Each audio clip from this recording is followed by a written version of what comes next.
ദൈവ തിരുനാമത്തിന് മഹത്വം.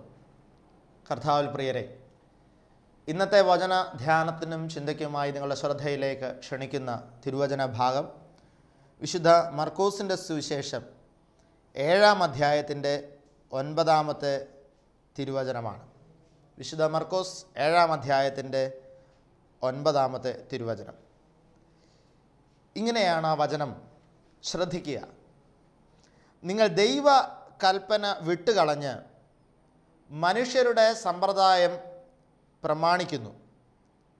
പിന്നെ അവൻ അവരോട് പറഞ്ഞത്, നിങ്ങളുടെ സമ്പ്രദായം പ്രമാണിപ്പാൻ വേണ്ടി നിങ്ങൾ ദൈവ കൽപ്പന തള്ളിക്കളയുന്നുവോ? 13-ാമത്തെ വാക്യം കൂടി അതിനോട് ചേർത്ത് വായിക്കുകയാണ്. ഇങ്ങനെ നിങ്ങൾ ഉപദേശിക്കുന്ന സമ്പ്രദായത്താൽ ദൈവകൽപ്പന ദുർബലമാക്കുന്നു. ഈ വക പലതും നിങ്ങൾ ചെയ്യുന്നു. പ്രിയപ്പെട്ടവരെ, ശ്രദ്ധിക്കുക. മർക്കോസിൻ്റെ സുവിശേഷം 7-ാം അധ്യായത്തിൻ്റെ ആരംഭത്തിൽ കിടക്കുന്ന ഒരു സംഭവത്തിൽ നിന്നാണ് യേശുക്രിസ്തുവിൻ്റെ ഈ സംഭാഷണം രൂപപ്പെടുന്നത്. വിഷയം മറ്റൊന്നുമല്ല, യേശുവും തൻ്റെ ശിഷ്യന്മാരും കൂടെ യാത്ര ചെയ്യുമ്പോൾ ശിഷ്യന്മാരുടെ ഒരു പ്രവൃത്തി അവർ ഒബ്സർവ് ചെയ്യുകയാണ്. അതിൻ്റെ 2-ാമത്തെ വാക്യം ഇങ്ങനെയാണ്: ശിഷ്യരിൽ ചിലർ ശുദ്ധിയില്ലാത്ത എന്ന് വച്ചാൽ കഴുകാത്ത കൈകൊണ്ട് ഭക്ഷണം കഴിക്കുന്നത് അവർ കണ്ടു. എന്നിട്ട് പറയുകയാണ്, പരീശന്മാരും യഹൂദന്മാരൊക്കെയും പൂർവന്മാരുടെ സമ്പ്രദായം പ്രമാണിച്ച് കൈ നന്നായി കഴുകിയിട്ടല്ലാതെ ഭക്ഷണം കഴിക്കുകയില്ല. ചന്തയിൽ നിന്ന് വരുമ്പോൾ കുളിച്ചിട്ടല്ലാതെ ഭക്ഷണം കഴിക്കുകയില്ല. പ്രിയപ്പെട്ടവരെ, എന്നിട്ടും ശിഷ്യന്മാർ അതിനെ വിരുദ്ധമായി ചെയ്തു എന്നുള്ളതാണ് ഇവരുടെ വിഷയം. 5-ാമത്തെ വാക്യത്തിൽ ഇങ്ങനെ പറയുന്നു: നിന്റെ ശിഷ്യന്മാർ പൂർവന്മാരുടെ സമ്പ്രദായം അനുസരിച്ച് നടക്കാതെ ശുദ്ധിയില്ലാത്ത കൈകൊണ്ട് ഭക്ഷണം കഴിക്കുന്നത് എന്ത് എന്ന് അവനോട് ചോദിച്ചു. ഈ ഒരു പശ്ചാത്തലത്തിലാണ് ആദ്യം പറഞ്ഞ സംഭാഷണം രൂപപ്പെടുന്നത് എന്ന് നമുക്ക് കാണാൻ സാധിക്കും. പ്രിയപ്പെട്ടവരെ, വാസ്തവത്തിൽ ഭക്ഷണം കഴിക്കുമ്പോൾ കൈ കഴുകുന്നത് എന്തിനു വേണ്ടിയിട്ടാണ്? ഇവിടെ യഹൂദന്മാർ പറഞ്ഞത് ഇങ്ങനെയാണ്: പൂർവികന്മാരെല്ലാം ഭക്ഷണം കഴിക്കുമ്പോൾ കൈ കഴുകാറുണ്ട്, നിന്റെ ശിഷ്യന്മാർ ഭക്ഷണം കഴിച്ചപ്പോൾ കൈ കഴുകിയില്ല, അതുകൊണ്ട് നിന്റെ ശിഷ്യന്മാർ പൂർവികരുടെ സമ്പ്രദായം തെറ്റിച്ചു. എന്നെ ശ്രവിക്കുന്ന നിങ്ങൾ ചിന്തിക്കുക, നിങ്ങൾ ഭക്ഷണം കഴിക്കുന്നതിന് മുമ്പ് കൈ കഴുകുന്നത് എന്തുകൊണ്ടാണ്? നിങ്ങളുടെ പൂർവികന്മാരെല്ലാം ഭക്ഷണം കഴിക്കുന്നതിന് മുമ്പ് കൈ കഴുകാറുള്ളത് കൊണ്ടാണോ നിങ്ങൾ കൈ കഴുകുന്നത്? നിങ്ങളുടെ മാതാപിതാക്കളായിരിക്കും നിങ്ങളെ പഠിപ്പിച്ചത്, മക്കളെ കഴിക്കുന്നതിന് മുമ്പ് കൈ കഴുകിയിട്ട് വേണം ഭക്ഷണം കഴിക്കാൻ. നമ്മൾ നമ്മുടെ കുട്ടികളെ അങ്ങനെ പഠിപ്പിക്കും.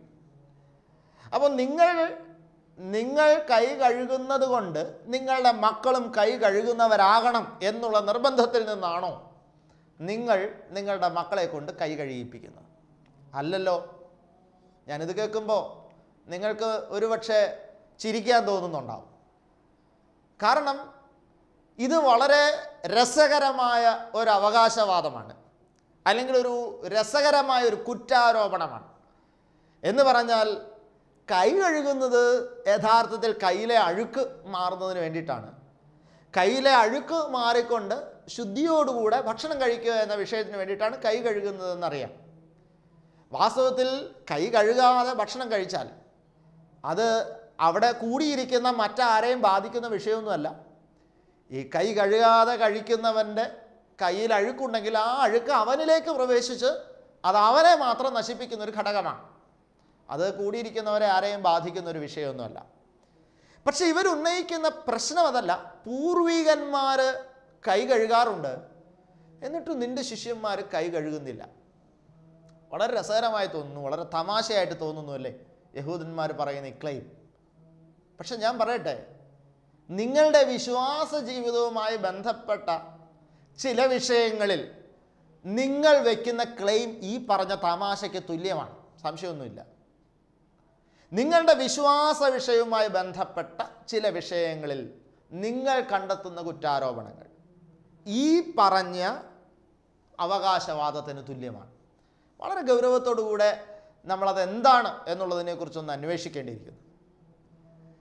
പ്രത്യേകിച്ച് അപ്പോസ്തോലിക സഭാ പാരമ്പര്യങ്ങളിൽ ജീവിക്കുന്ന നമ്മളെയൊക്കെ സംബന്ധിച്ചിടത്തോളം ഒരുപാട് സമ്പ്രദായങ്ങൾ ഇങ്ങനെ രൂപപ്പെട്ടു വരുന്ന ഒരു സാഹചര്യം നിലവിലുണ്ട്.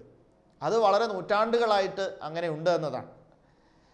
മനുഷ്യനെ സംബന്ധിച്ചിടത്തോളം ഏതെങ്കിലും ഒരു പ്രവൃത്തി ഒരു സമ്പ്രദായമായി പരിണമിക്കുന്നത് വളരെ ഇഷ്ടമുള്ള കാര്യമാണ്. ഞങ്ങളുടെ അഭിമന്യ തിരുമേനി അദ്ദേഹം ഞങ്ങളെ ഈ സമ്പ്രദായങ്ങളെക്കുറിച്ച്, പല സമ്പ്രദായങ്ങളെ രൂപപ്പെടുന്നതിനെക്കുറിച്ച് ഒരിക്കൽ പഠിപ്പിച്ച ഒരു കഥ ഞാനിങ്ങനെ കേട്ടിട്ടുണ്ട്. ഒരു അച്ഛൻ ഒരു പള്ളിയിൽ വിശുദ്ധ കുർബാന അർപ്പിക്കാനായിട്ട് വന്നു. അപ്പോൾ അച്ഛൻ കുർബാന അർപ്പിക്കാൻ വന്ന സമയത്ത് അതൊരു ഹൈ റേഞ്ച് മേഖലയിലുള്ള മലമുകളിലുള്ളൊരു പള്ളിയാണ്. പള്ളിയുടെ മദ്ബഹായുടെ സൈഡിലായിട്ടൊരു ജനലുണ്ട്. ആ ജനൽ തുറന്നിട്ടാൽ പ്രത്യേകിച്ച് നല്ല തണുത്ത കാറ്റ് ഇങ്ങനെ മദ്ബഹായ്ക്കകത്തോട്ട് വീശും. ഈ അച്ഛൻ ഒരല്പം തുമ്മലും പ്രശ്നമൊക്കെ ഉള്ള ഒരു അച്ഛനാണ്. അതുകൊണ്ട് ഈ തണുത്ത കാറ്റ് ഇങ്ങനെ അടിക്കുമ്പോൾ ഒരു അസ്വസ്ഥതയുള്ളതുകൊണ്ട് അദ്ദേഹം തുമ്മാനായിട്ട് സാധ്യതയുള്ളതുകൊണ്ട് അച്ഛൻ കപ്പ്യാരോട് പറഞ്ഞു, ഞാൻ കുർബാന ചെല്ലുന്ന സമയത്ത് നീ ആ ജനൽ തുറക്കണ്ട, അത് അടച്ചിട്ടിരുന്നാൽ മതി. അതുകൊണ്ട് ഞാൻ കുർബാന ചെല്ലുന്ന സമയങ്ങളിലൊന്നും നീ അത് തുറക്കണ്ട, അത് അടച്ചു തന്നെ ഇട്ടേരും. അപ്പോൾ അങ്ങനെ കപ്പ്യാർ ആ ജനൽ അടച്ചിട്ടു. ആ അച്ഛനൊരു 3 വർഷക്കാലം അവിടെ ഉണ്ടായിരുന്നു. ആ 3 വർഷവും ആ ജനൽ തുറന്നിട്ടില്ല. കാരണം അച്ഛന് താല്പര്യമില്ലാത്തതുകൊണ്ട് അവർ തുറന്നില്ല. അത് കഴിഞ്ഞ് വേറൊരച്ഛൻ വന്നപ്പോൾ അച്ഛന് ഈ ജനൽ തുറന്നു കിടക്കുന്നുണ്ടോ അടച്ചു കിടക്കുന്നുണ്ടോ എന്നൊന്നും അച്ഛൻ ശ്രദ്ധിച്ചില്ല എന്നുള്ളതാണ് സത്യം. അച്ഛനെ സംബന്ധിച്ചിടത്തോളം തുറന്നു കിടന്നാലും അടഞ്ഞു കിടന്നാലും പ്രത്യേകിച്ച് പ്രശ്നമൊന്നും തോന്നിയില്ലാത്തതുകൊണ്ട് അച്ഛൻ ആ ദിവസങ്ങളിൽ അങ്ങ് വിശുദ്ധ കുർബാന ചൊല്ലി മുന്നോട്ട് പോയി. അച്ഛനും ഒരു 3 കൊല്ലക്കാലം അവിടെ ഉണ്ടായിരുന്നു. ഈ 3 കൊല്ലം ജനൽ തുറന്നോ അടച്ചോ എന്നുള്ളതൊരു വിഷയമേ ആയിരുന്നില്ല. അങ്ങനെ മൊത്തം ഒരു 6 വർഷം കഴിഞ്ഞു. പിന്നെ വേറൊരു പുതിയ അച്ഛൻ വന്നു. പുതിയ അച്ഛൻ വന്നു കഴിഞ്ഞപ്പോൾ ആ അച്ഛനെ സംബന്ധിച്ചിടത്തോളം വളരെ പെട്ടെന്ന് ചൂടെടുക്കുന്ന സ്വഭാവമുള്ള അച്ഛനാണ്. അപ്പോൾ അച്ഛന് വിശുദ്ധ കുർബാനയുടെ തുടങ്ങുന്നതിന് മുമ്പ് അച്ഛൻ കപ്പ്യാരോട് പറഞ്ഞു, അതെന്തിനാണ് നീ ജനൽ അടച്ചിട്ടേക്കുന്നത്, അത് തുറന്നിട്ട് ഇത്തിരി കാറ്റ് വരുമല്ലോ, അപ്പോൾ ഇവിടെ നിന്ന് സ്വസ്ഥമായി ആരാധന അർപ്പിക്കാമല്ലോ, നീ തുറന്നിടാൻ പറഞ്ഞു. ഉടനെ കപ്പ്യാർ അച്ഛനോട് തിരിച്ചു പറഞ്ഞു, അത്രേ, അച്ഛാ, ഇവിടെ കഴിഞ്ഞ 6 വർഷമായിട്ടൊരു പാരമ്പര്യമുണ്ട്. എന്താ പാരമ്പര്യം? വിശുദ്ധ കുർബാന തുടങ്ങുന്ന സമയത്ത് ഈ ജനൽ ഇവിടെ തുറക്കില്ല. വിശുദ്ധ കുർബാന ഉള്ള സമയത്ത് ജനൽ തുറക്കില്ല എന്ന് പറയുന്നൊരു സമ്പ്രദായം, ഒരു പാരമ്പര്യം ഇവിടെ ഉണ്ട്. അതുകൊണ്ട് അച്ഛൻ എന്നാ പറഞ്ഞാലും ഈ വിശുദ്ധ കുർബാനയുടെ സമയത്ത് ഈ ജനൽ തുറക്കില്ല. അത് 2 കൊല്ലം മുമ്പ് ഇവിടെ വന്ന ഒരച്ഛൻ ഉണ്ടാക്കിയൊരു പാരമ്പര്യമാണ്. അതുകൊണ്ട് അതിനി ഒരിക്കലും ഇവിടെ നിന്ന് മാറ്റാനായിട്ട് സാധിക്കില്ല.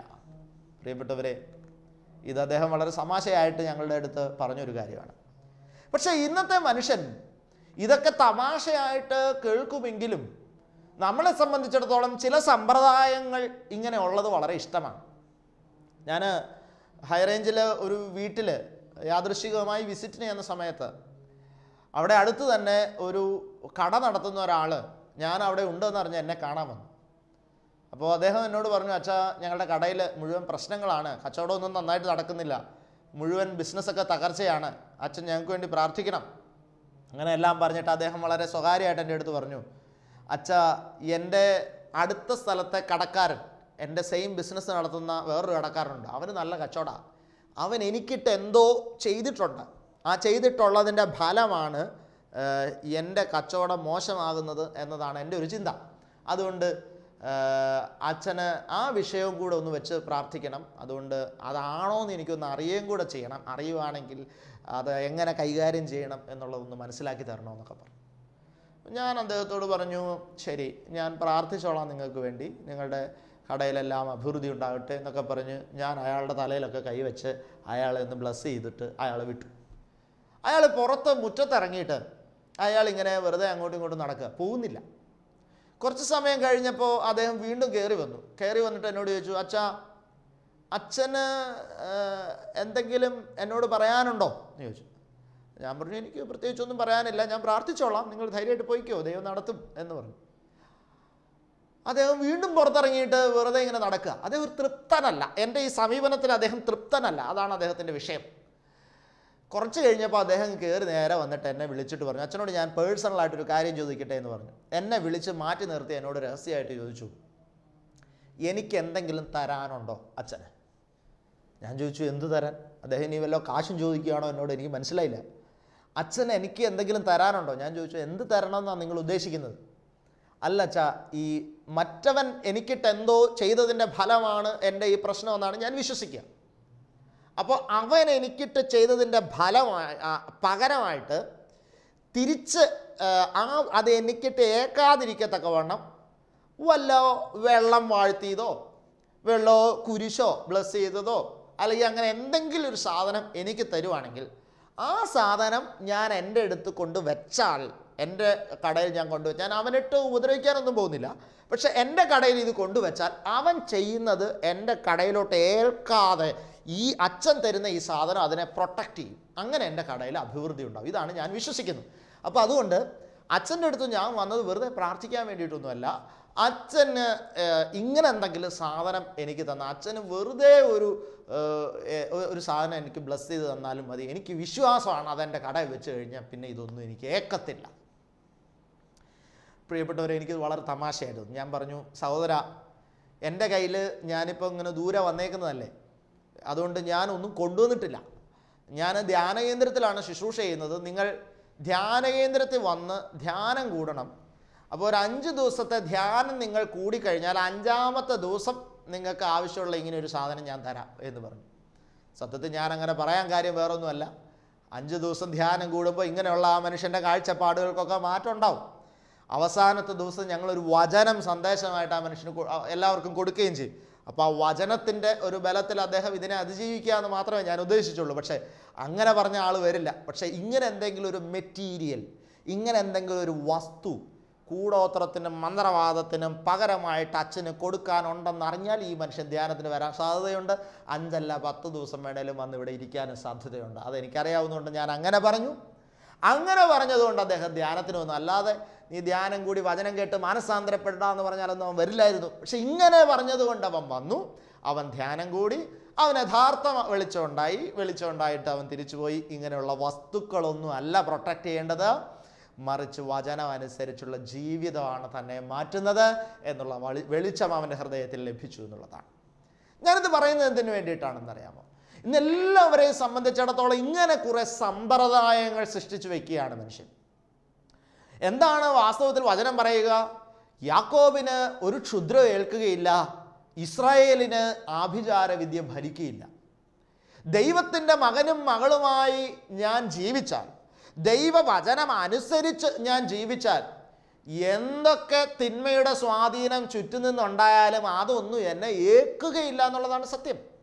എത്ര പൈശാചികമായ പോരാട്ടം ചുറ്റും നിന്നുണ്ടാകട്ടെ, ആർക്കും എന്നെ തകർക്കാനോ നശിപ്പിക്കാനോ കഴിയില്ല. എനിക്കിട്ടിനി ആരെങ്കിലും എന്തെങ്കിലുമൊക്കെ ചെയ്തു എന്ന് വെക്കട്ടെ, എന്നെ തൊടാനോ നശിപ്പിക്കാനോ കഴിയില്ല. ഞാൻ യേശു ക്രിസ്തുവിൽ വിശ്വസിക്കുന്ന ആളാണ്. മാരകമായത് എന്തു കുടിച്ചാലും അതവൻ ഏൽക്കുകയില്ല. സർപ്പത്തെയും തേളുകളെയും ചവിട്ടി നടക്കാനുള്ള അധികാരമാണ് സ്വർഗീയ പിതാവ് എനിക്ക് തന്നിട്ടുള്ളത്. പിശാചിനൊന്നും എന്നെ തകർക്കാനോ എന്നെ നശിപ്പിക്കാനോ കഴിയില്ല. പൈശാചിക ശക്തിയെ എതിർത്ത് ജീവിക്കാൻ, എതിർത്ത് ജയിക്കാൻ വാസ്തവത്തിൽ അതിനുള്ള കരുത്ത് എനിക്കുണ്ട്. പൗലോസ് അപ്പോസ്തലൻ, നമുക്കറിയാം, അണലി പൗലോസിൻ്റെ ശരീരത്തിൽ ചുറ്റുകയും പൗലോസ് ആ അണലിയെ വളരെ സ്മൂത്തായിട്ട് എടുത്ത് തീയിലിട്ട് കളയുകയും ചെയ്യുന്ന അനുഭവം വചനത്തിൽ നമ്മൾ കാണുന്നുണ്ട്. പ്രിയപ്പെട്ടവരെ, ഒരു പൈശാചിക സ്വാധീനത്തിനും മനുഷ്യനെ തൊടാൻ സാധിക്കുകയില്ല അവൻ യേശുക്രിസ്തുവിൻ്റെ വചനമനുസരിച്ച് ജീവിച്ചാൽ, കൽപ്പന അനുസരിച്ച് ജീവിച്ചാൽ. പക്ഷേ ഇന്ന് നമ്മുടെ പ്രശ്നം എന്താണെന്നറിയാമോ? നമ്മൾ ദൈവവചനം അനുസരിച്ച് ജീവിക്കാൻ തയ്യാറല്ല. എന്നിട്ട് അതിന് പകരം എന്തെങ്കിലും വസ്തു കൊണ്ടുവന്ന്, അല്ലെങ്കിൽ എന്തെങ്കിലും ഒരു പ്രവൃത്തി കൊണ്ടുവന്ന്, അതിലപ്പുറം എന്തെങ്കിലും ഒരു സമ്പ്രദായം കൊണ്ടുവന്ന് ആ സമ്പ്രദായത്തിലൂടെ വചനത്തിന് എതിരായി ജീവിക്കുമ്പോൾ പോലും ആ സമ്പ്രദായത്തിലൂടെ എൻ്റെ പ്രശ്നങ്ങളെ പ്രൊട്ടക്റ്റ് ചെയ്ത് നിർത്താനായിട്ട് മനുഷ്യൻ ശ്രമിക്കുകയാണ്. ഇത് വചനാനുസൃതമായൊരു സമീപനമല്ല, ഇത് തികച്ചും തെറ്റായൊരു സമീപനമാണ്. വളരെ ഗൗരവത്തോടുകൂടെ നമ്മൾ തിരിച്ചറിയേണ്ടതുണ്ട് എന്നുള്ളതാണ്. അതുകൊണ്ടാണ് യേശുക്രിസ്തു തുടർന്ന് സംസാരിക്കുമ്പോൾ അതിൻ്റെ 6-7 വാക്യങ്ങളിൽ യെശയ്യാ പ്രവാചകൻ്റെ ഒരു വചനം കോട്ട് ചെയ്യുന്നുണ്ട്. ഇങ്ങനെയാണ് യേശു പറയുക: ഈ ജനം അധരം കൊണ്ട് എന്നെ ബഹുമാനിക്കുന്നു, എങ്കിലും അവരുടെ ഹൃദയം എങ്കിൽ നിന്ന് ദൂരെ തകർന്നിരിക്കുന്നു. മനുഷ്യകൽപ്പനകളായ ഉപദേശങ്ങളെ അവർ ഉപദേശിക്കുന്നത് കൊണ്ട് എന്നെ വ്യർത്ഥമായി ഭജിക്കുന്നു. ഇത് വളരെ സുപ്രധാനമായൊരു കോട്ടിംഗ് ആണ് യേശു ഇവിടെ നടത്തുന്നത്. മനുഷ്യകൽപ്പനകളെ വ്യർത്ഥമായി ഭജിച്ചുകൊണ്ട്, മനുഷ്യൻ്റെ നിയമങ്ങളെ, മനുഷ്യൻ്റെ കൽപ്പനകളെ വ്യർത്ഥമായി ഭജിച്ചുകൊണ്ട് എന്നെയും എൻ്റെ വചനത്തെയും മാറ്റി നിർത്തുന്നു. പ്രിയപ്പെട്ടവരെ, ഇത് നമ്മൾ വളരെ കൃത്യമായി തിരിച്ചറിയണം. യേശുക്രിസ്തുവിൻ്റെ വചനത്തെ അനുസരിച്ച് ആണ് നാം എല്ലാ കൂദാശകളെയും പാരമ്പര്യങ്ങളെയും സമീപിക്കേണ്ടത്. ദൈവവചനത്തിന് അനുസൃതമായി നമ്മളതിനെ സമീപിക്കുമ്പോൾ അവിടെ നമ്മൾ ക്രിസ്തു ആഗ്രഹിക്കുന്ന ഒരു വഴിയിലേക്ക് യാത്ര ചെയ്യുകയാണ്.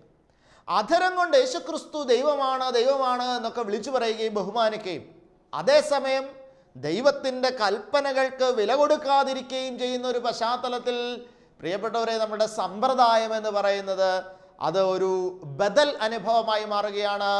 അത് യേശുക്രിസ്തുവിനെ സ്വന്തമാക്കുന്നതിനോ നിത്യത പ്രാപിക്കുന്നതിനോ തടസ്സമായി തീരുന്ന ഒരനുഭവമായി തീരുകയാണ് എന്നുള്ളതിന് സംശയമൊന്നുമില്ല.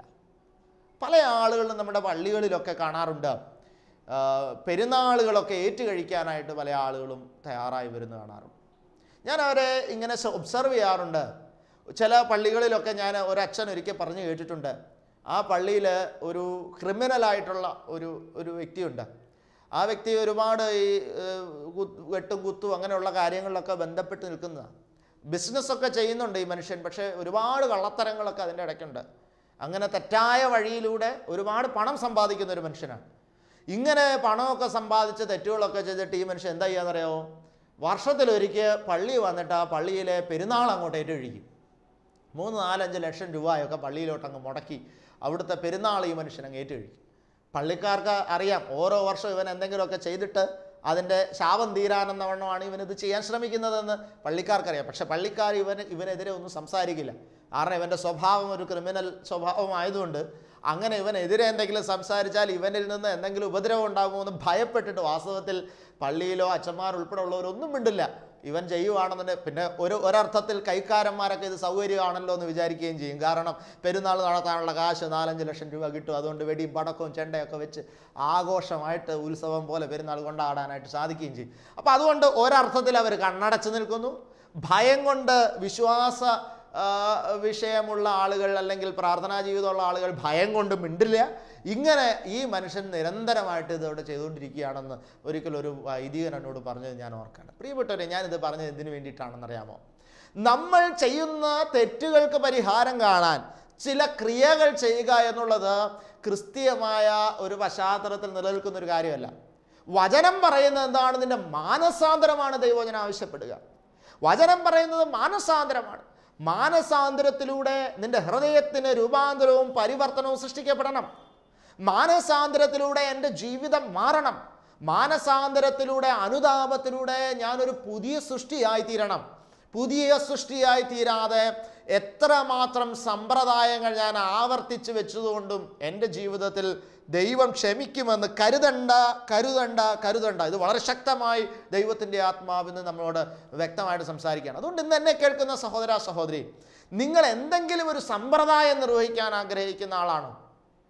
സമ്പ്രദായങ്ങളിലൂടെ നിങ്ങളുടെ ചില പാപത്തെ കവർ ചെയ്യാനായിട്ട് ശ്രമിക്കുന്ന ആളുകളാണ്.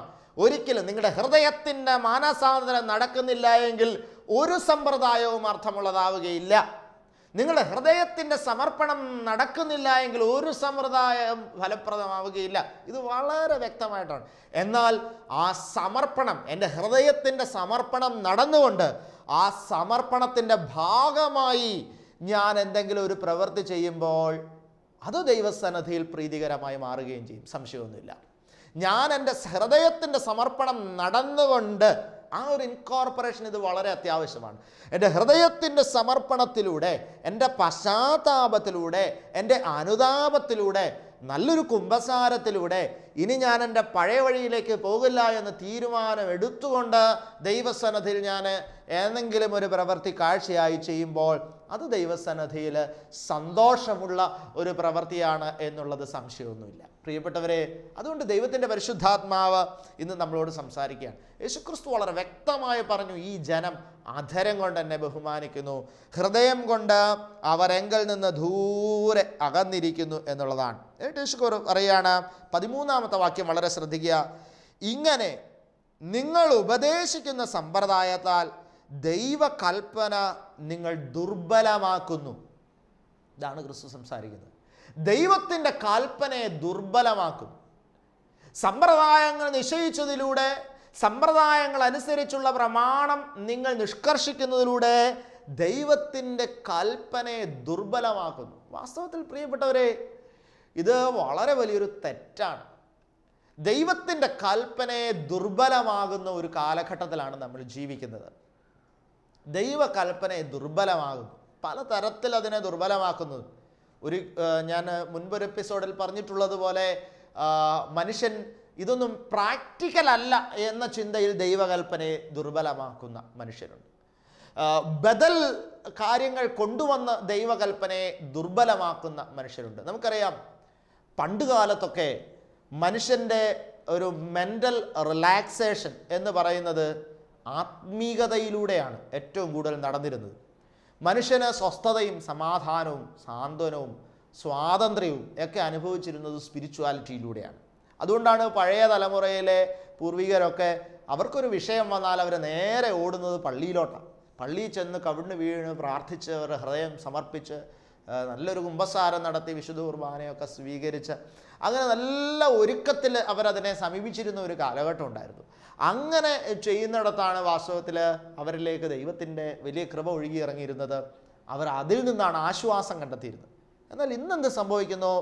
ഇന്ന് മനുഷ്യൻ്റെ ഹൃദയത്തിൻ്റെ ആശ്വാസം എന്ന ലക്ഷ്യം പറഞ്ഞുകൊണ്ട് പല വിധത്തിലുള്ള എൻ്റർടൈൻമെൻറ്റ്സ് ഇന്ന് അവൈലബിളാണ്. സൈക്കോളജിക്കലി അവൈലബിളാണ്, മനഃശാസ്ത്രപരമായി അവൈലബിളാണ്. ഇതൊന്നും തെറ്റാണെന്ന് ഞാൻ പറയുന്നില്ല. സൈക്കോളജിക്കലി അവൈലബിൾ ആയിട്ടുള്ള റിലാക്സേഷൻ മെത്തേഡ്സ് എല്ലാം പലരും ഉപയോഗിക്കുന്നുണ്ട്. അതിലൂടെ സ്ട്രെസ്സൊക്കെ മനുഷ്യന് വളരെ കുറയുന്നുണ്ട്, സംശയമൊന്നുമില്ല.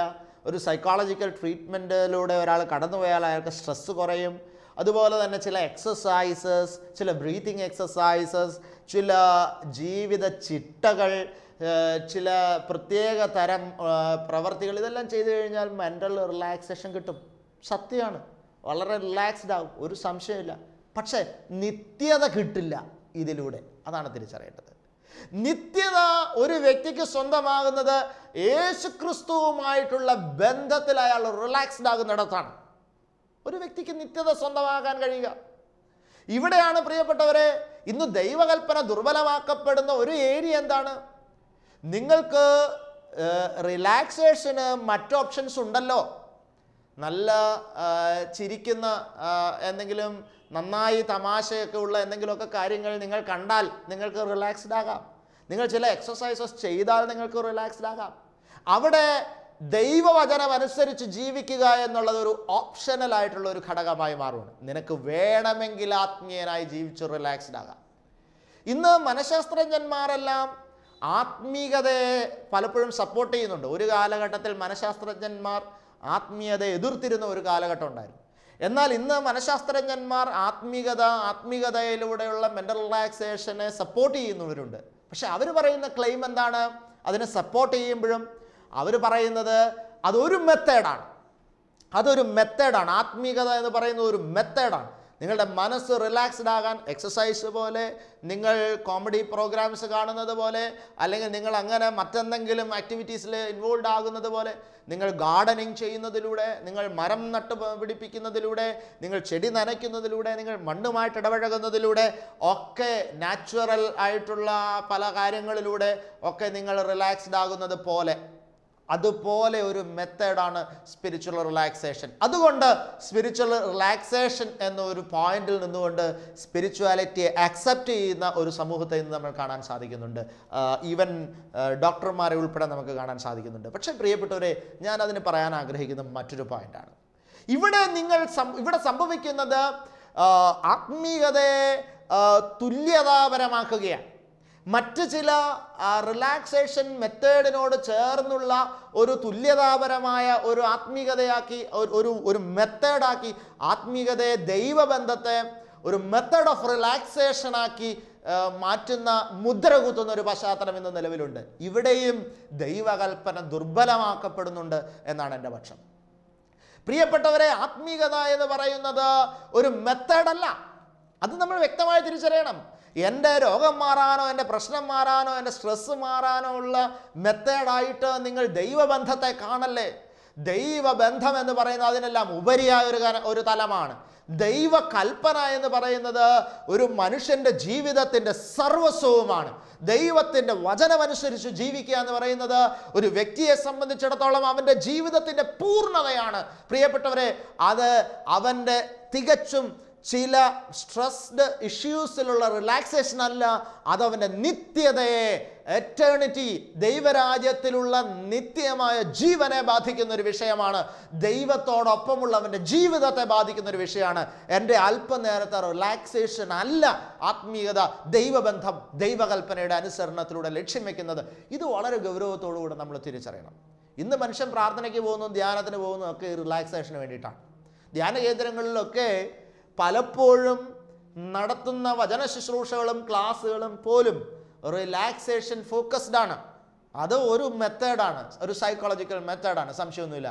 പക്ഷേ ഇന്ന് ദൈവവചനത്തിലേക്ക് ജനത്തെ നയിക്കുമ്പോൾ അവിടെ സംഭവിക്കേണ്ടത് അവൻ്റെ റിലാക്സേഷന് വേണ്ടിയിട്ട് കർത്താവിൻ്റെ വചനത്തെ കൊടുക്കുകയല്ല, അവൻ്റെ നിത്യതയ്ക്ക് വേണ്ടിയിട്ട് കർത്താവിൻ്റെ വചനത്തെ കൊടുക്കുകയാണ്. അവൻ്റെ നിത്യതയ്ക്ക് വേണ്ടിയിട്ട് കർത്താവിൻ്റെ വചനത്തെ കൊടുക്കുകയാണ്.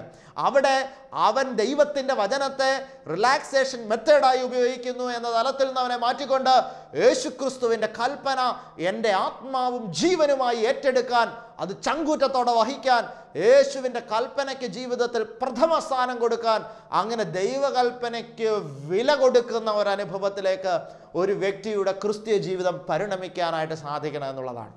അതാണ് സമ്പ്രദായങ്ങൾക്ക് അപ്പുറതമായ ഒരു ദൈവകൽപ്പനയുടെ കരുത്ത് ഈ കാലഘട്ടത്തിൽ വർദ്ധിക്കപ്പെടേണ്ടതുണ്ട് നമ്മൾ തിരിച്ചറിയണം. എന്നെ കേൾക്കുന്ന സഹോദര സഹോദരി, നിങ്ങൾ ദൈവബന്ധത്തെ, പ്രാർത്ഥനാ ജീവിതത്തെ ഒരു സമ്പ്രദായത്തിൻ്റെ അനുഷ്ഠാനമായി, നിങ്ങളുടെ റിലാക്സേഷന് വേണ്ടിയിട്ടുള്ളൊരു സമ്പ്രദായമായി നിങ്ങൾ ഉപയോഗിക്കുന്നുണ്ടെങ്കിൽ മാറ്റേണ്ട കാലം കഴിഞ്ഞു. നിങ്ങളുടെ നിത്യതയ്ക്ക് വേണ്ടിയിട്ടുള്ള അനുസരണമായി ദൈവകൽപ്പന ഏറ്റെടുക്കാൻ ദൈവത്തിൻ്റെ പരിശുദ്ധാത്മാവ് നിങ്ങൾക്ക് ധൈര്യം തരട്ടെ എന്ന് പ്രാർത്ഥിച്ചുകൊണ്ട് ഇന്നത്തെ വചന ശുശ്രൂഷ അവസാനിപ്പിക്കുന്നു. നമുക്ക് പ്രാർത്ഥിക്കാം. കരുണാസമ്പന്നനായ തമ്പുരാനെ, കേൾപ്പിച്ച ജീവൻ്റെ വചനങ്ങൾക്കായി സ്തോത്രം. വ്യക്തിപരമായി ഞങ്ങളോട് അവിടുന്ന് സംസാരിച്ചല്ലോ നാഥ. ഞങ്ങളുടെ ജീവിതം വെറും സമ്പ്രദായങ്ങളുടെ അനുഷ്ഠാനമായി മാറരുതേ എന്ന് ഞങ്ങൾ ആഗ്രഹിക്കുന്നു നാഥ. അങ്ങയുടെ വചനം ഞങ്ങൾക്ക് സർവസ്വവുമായി മാറാൻ, ആത്മാവും ജീവനുമായി മാറാൻ ഞങ്ങൾക്കിട വരുത്തണമേ. മറ്റ് പല റിലാക്സേഷൻ മെത്തേഡിനോടും താരതമ്യപ്പെടുത്തിക്കൊണ്ട് ആത്മീകത എൻ്റെ ഭൗതിക സ്വാതന്ത്ര്യത്തിൻ്റെ ഒരു വിഷയമായി മാറാതെ എൻ്റെ നിത്യതയുടെ കരുത്തായി മാറാൻ, ദൈവകൽപ്പനയെ ബലപ്പെടുത്താൻ എൻ്റെ വിശ്വാസ ജീവിതത്തെ അവിടെ നിന്ന് മുഖാന്തരമാക്കണമേ. പരിശുദ്ധ അമ്മേ, സകല വിശുദ്ധന്മാരെ പ്രാർത്ഥിക്കണമേ. പിതാവിൻ്റെയും പുത്രൻ്റെയും പരിശുദ്ധാത്മാവിൻ്റെയും നാമത്തിൽ തന്നെ. ആമേൻ.